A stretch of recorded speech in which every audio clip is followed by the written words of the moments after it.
3 anos após o assassinato do jornalista inglês Tom Phillips e do indigenista brasileiro Bruno Pereira, o Ministério Público Federal apresentou nesta quinta-feira denúncia contra o indiciado como mandante do crime, Rubem Dario da Silva Vilar, conhecido como Colômbia. Os assassinatos ocorreram há 3 anos na região do Vale do Javari, que fica entre os municípios de Guajará e Atalaia do Norte, no Amazonas.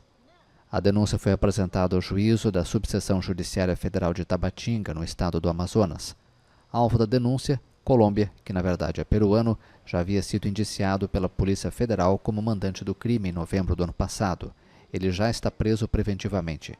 Segundo as investigações, Colômbia é suspeito de atuar no tráfico de drogas e chefiaria uma quadrilha de pesca ilegal atuante no Vale do Javari, que fica na região de fronteira entre Brasil, Colômbia e Peru. Ele também responde a outros processos por tráfico, pesca ilegal e uso de documento falso. Qual?